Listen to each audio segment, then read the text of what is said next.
we'll pick things up maybe tomorrow or the day after. All right, well, it isn't the next day or even the day after. It's been 2 weeks since I worked on the sword, but we're finally back out here to keep working on the swords. So, step one, we're gonna get the forge lit up. I'm gonna put the sword back in the fire because there's a bit of shaping that I need to do on the blade in the forge itself. Then I'm gonna grind the tang down a bit to size so I can forge that easier. And hopefully we can get the whole thing profiled today. Let's get to it.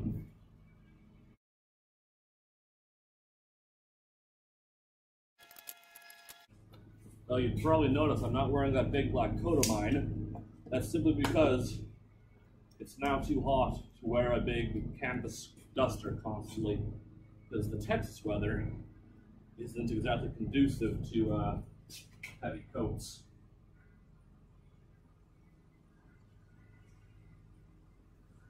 And the torch has gone missing again, so it's back to lighters.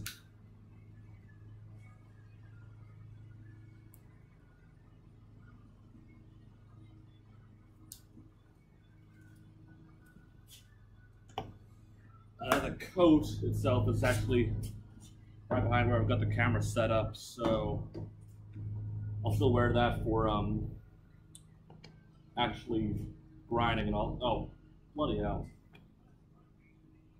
Well, my brother just found the torch. Was it in the cabin where it's supposed to be, yeah? Yes, it was. I'm so used to it not being where it's supposed to be. It was odd. It's nice to meet you. Well, I've just realized nobody on the internet has ever heard his name. His name's Blake. You'd have to have Icarus censor that, man. Come on. Once more, we're still using charcoal briquette because we still don't have hardwood lump or coke. Alright, that'll take a few minutes to heat up and we'll get down to it. I'm using a dolly as a stand for the sword.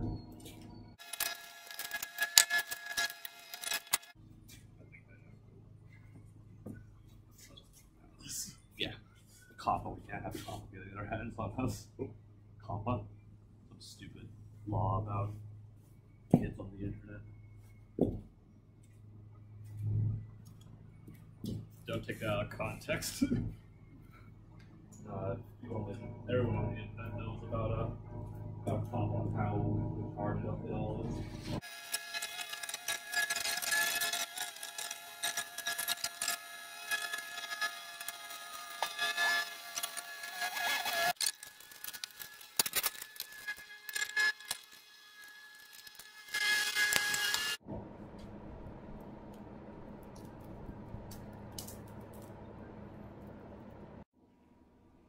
Well, that's odd. The camera stopped rolling for some reason whenever I did the first round of forging. Well, you'll get to see the rest, I hope.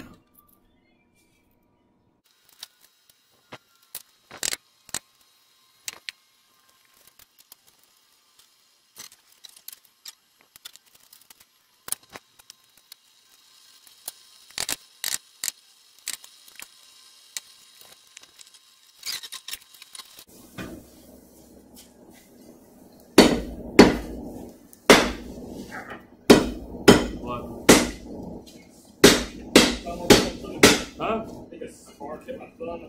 Ah. There was a bit of scale from that piece. Could have been. Could have been.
And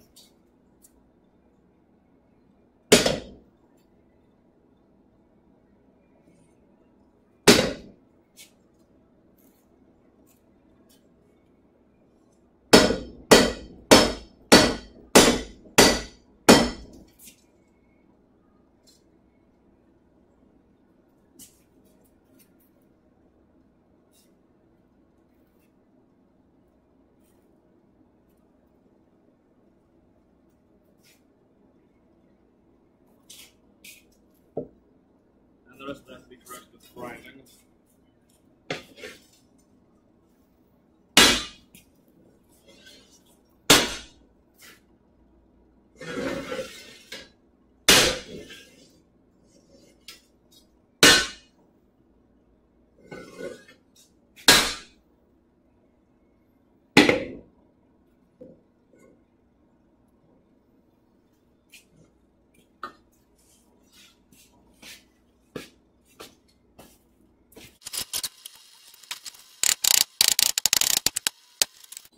I had to correct the tip a little bit.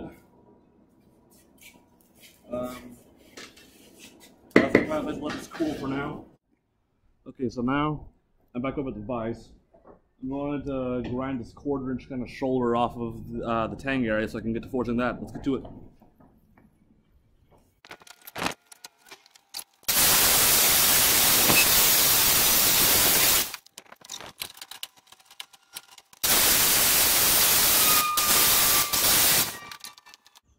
I'm going to take this coat off real quick. It's hot.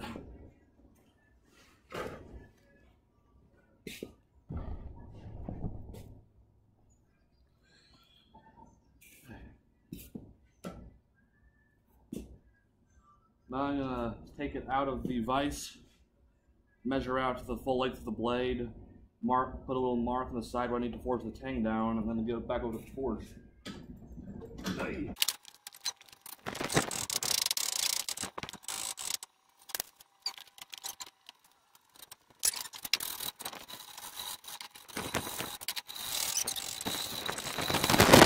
So there I've got my mark, and now it's gonna go back into the fire.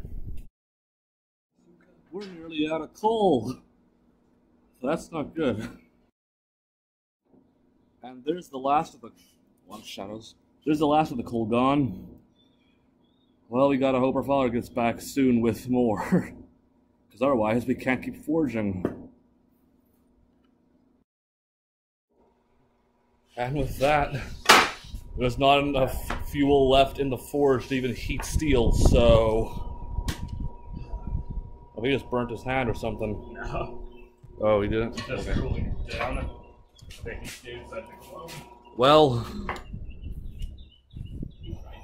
Huh. Now all that's left to do is to wait until we hear the sound of a lovely 92 F-250 rumbling down the road. So, we'll get back to it then. We'll watch him clean while we wait. Want to make a Molotov? Please don't.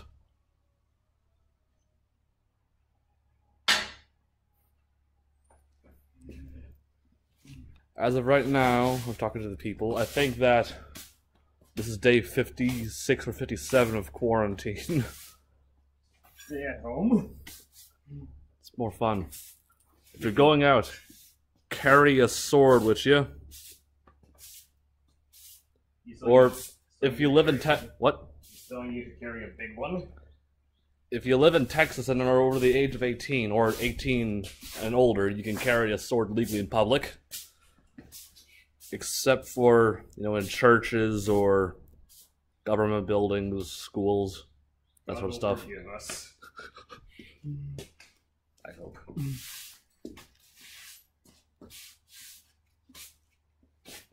In the meantime, this incomplete sword already weighs over a pound less than its predecessor. 10 pounds compared to like 7.5 or 8. So that's should be quite easier to wield. While we wait, we'll take a look at how pretty the day is.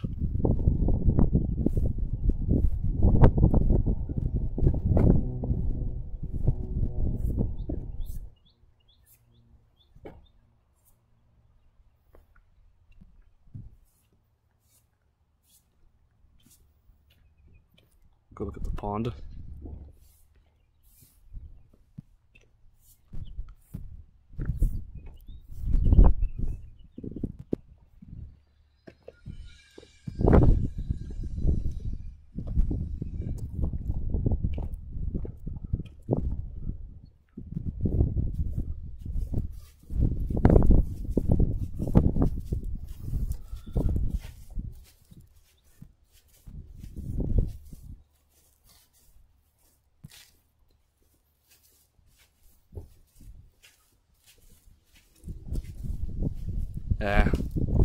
It's getting low and filled with algae.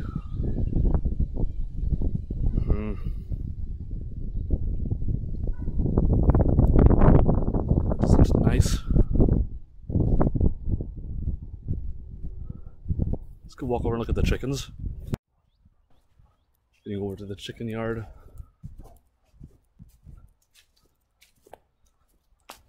There they are.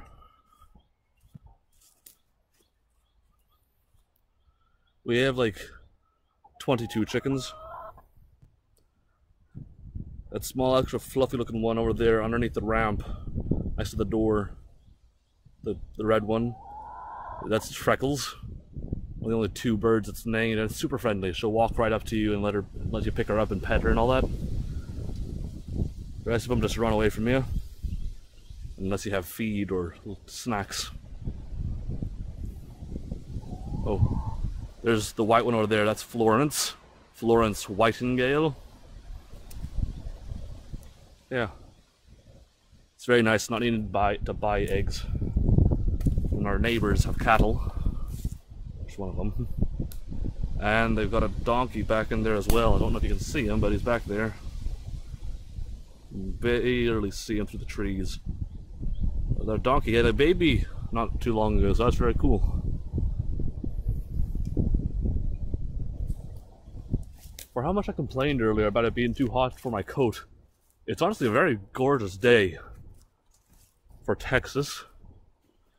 You don't get days in the mid-80s very often at the end of spring, especially here at the Gulf Coast.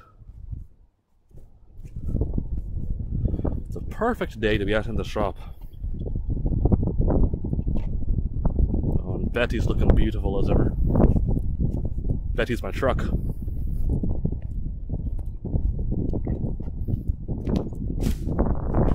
There she is. I wrote an award-winning speech about her for academic decathlon. Won medium school scholastic gold medal in speech for that speech I wrote. Love that truck. We have two golf carts. The other one's outside. You probably saw it earlier. That one's for the cabin.